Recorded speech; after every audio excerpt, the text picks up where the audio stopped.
Hello, everyone, and welcome back to the Whatever I Want podcast, where I, your host, Gabby, get to talk about whatever I want.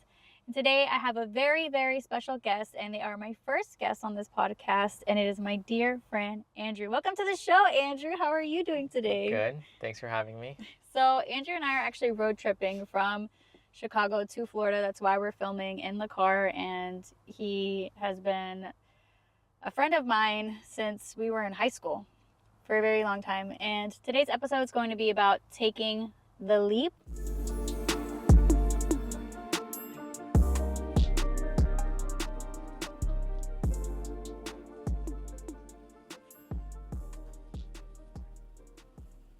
And I want Andrew to tell his story about, so he's actually moving back from Colombia.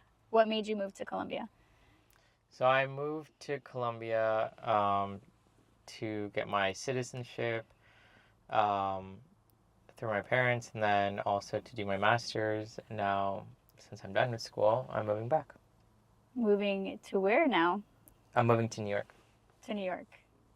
And does it feel, well, how does that feel for you? Exciting. Exciting. What? So it's actually his second time moving to New York. Whenever you first moved from Florida to New York, how different does it feel this time around? I think this time I'm a totally different person, because when I left the first time I was like 20 or 19, and I haven't lived there since.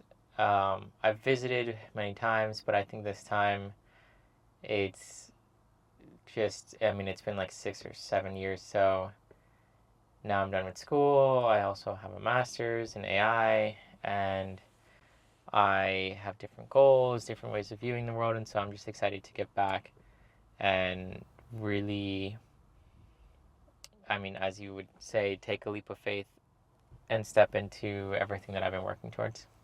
So, is there much of a plan? Was there a plan when you moved to Colombia? Was there a plan moving? No, when I moved to Colombia, I thought I was going to move to Spain like 3 months later, and then I stayed for another year, and the goal ultimately is to move to Denmark, but I reached a point where I was done with school and working on different projects with AI, and just realized that if I wanted to work on AI like in the best ways possible, I would have to either be in San Francisco or New York, so I decided to just move back to New York. And I have a friend who lives there now from college, and so he has roommates, and there's a spare room, and it opened up, so I'm moving back. So things just kind of aligned. Things just aligned and fell into place, and I knew that they were when I would go visit him. I had a feeling that the room was going to open up. I had a feeling that I was going to have to make that decision, not even as though I always wanted to, but more of like, you need to come back here because this is where you have to be for this next part of your life. Mm-hmm. It's almost like a gut feeling, or how would you describe it? More of like a leap of faith, honestly. Mm-hmm. Yeah. So, Andrew and I have a similar experience from being from South Florida and moving to entirely different places. My first time moving out of state was to Chicago. His was moving to New York. In what ways do you feel like you've outgrown areas, or how do you feel like you know when a space is no longer yours to be in anymore? I feel like when a space doesn't allow you to create the opportunities that you want for yourself, then it's not big enough for me. And New York City is a very compact city, but it's such a big city in the sense of like there's so many things to do every single day, people to meet, and the opportunities, whether if it's you creating them or somebody else, there's always opportunity to be shared with other people. And when we think of a small city that we're from, people grow up and they die there, and they do that in New York too, but like everyone in the world knows about New York, and everything is always happening in New York. It happens first in New York or in LA or San Francisco, and then it goes to other places. But I just always knew that I wanted to play a role in making things happen in the world. So that's why I wanted to move to New York.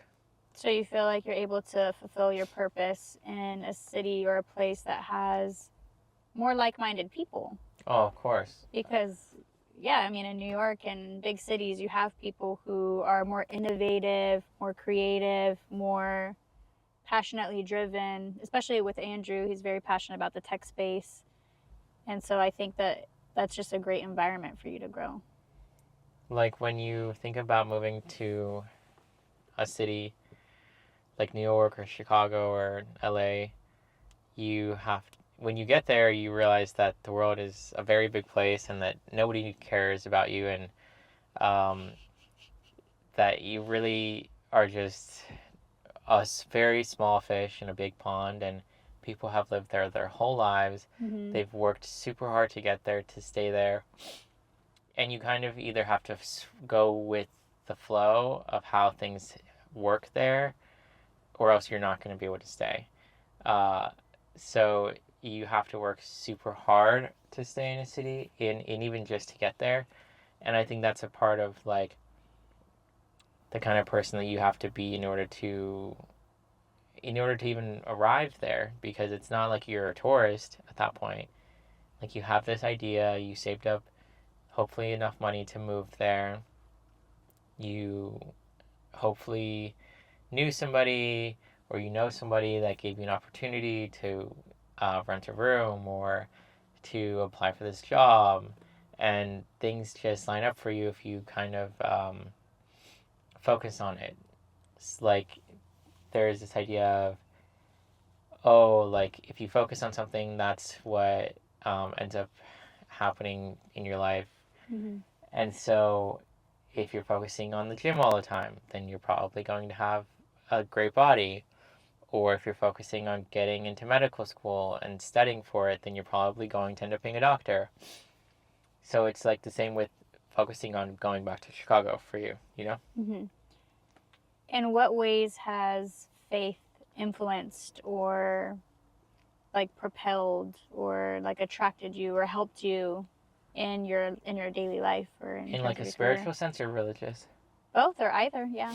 I would say that like before moving to Colombia, I was less religious and still super, super faithful or hopeful as a person.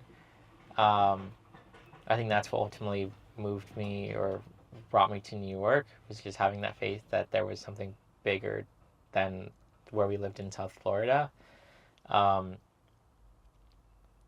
And I think even more so now, it's kind of evolved into a faith where it's like, and it was like this before, but now it has like a renewed sense of, I don't have faith in things that I can see or touch or feel, but more so the reason behind what I do, it's always been for helping people. But at the same sense, like you need money to live, and you need resources, and the majority of people are stressed about, what am I going to eat, where am I going to live, what am I going to do next week or next month. And I've reached a point where I don't look at the days.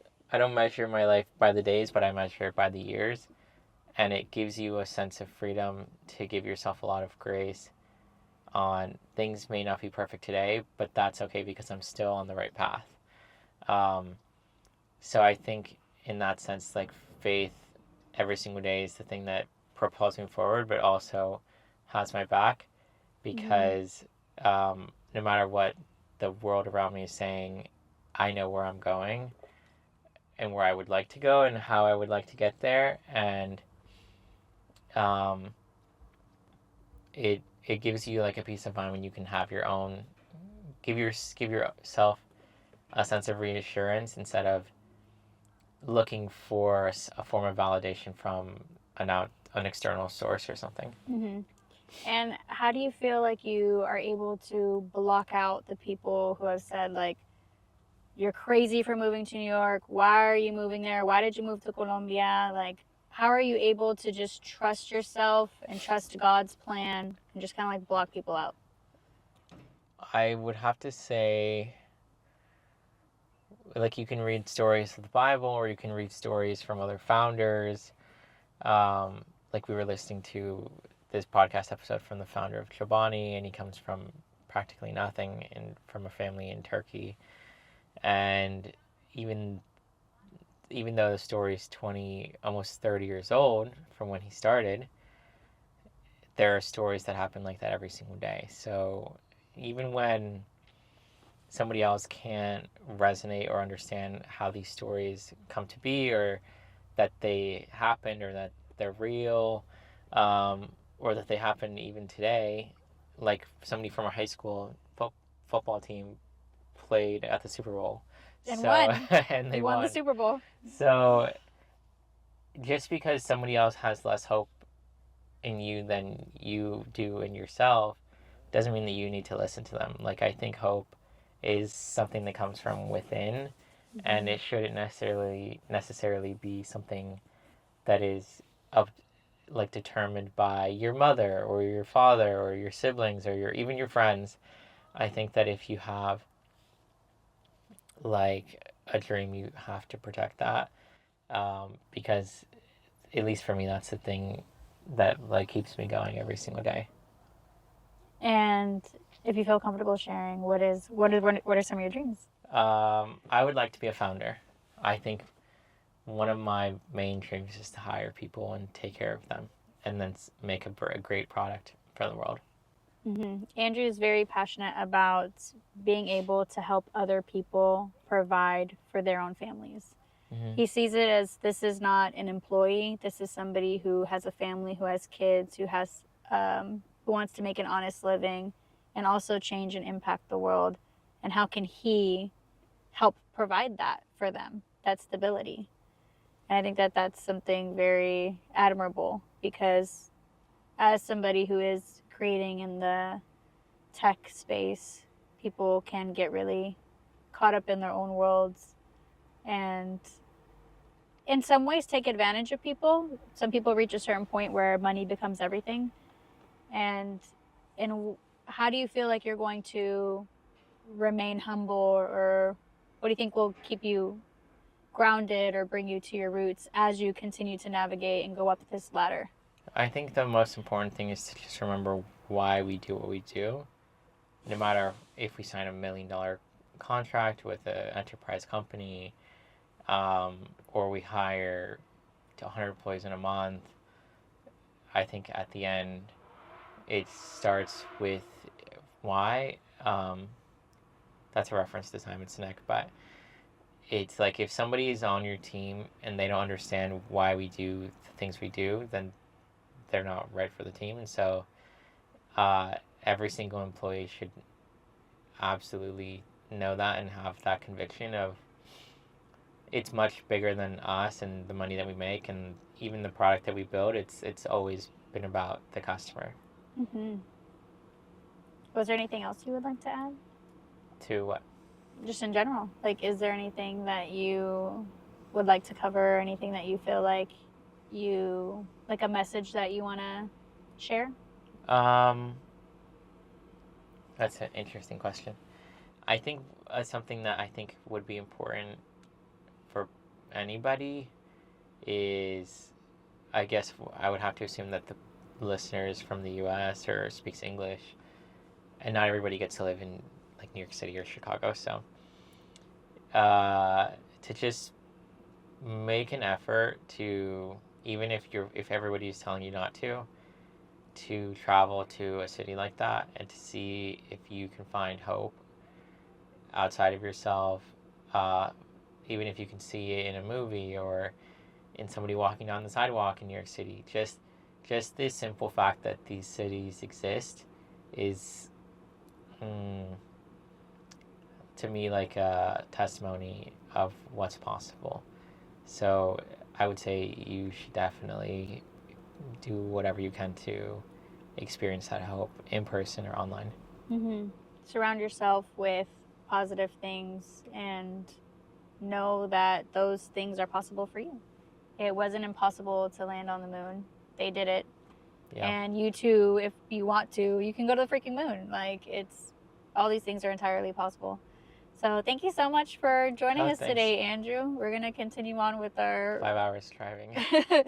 We did like 18 hours yesterday? 15. 15. We did 15 hours yesterday. Now we have like 4 left. Yeah. So wish us a safe drive. We'll catch you in the next one. Yep. Have a nice day.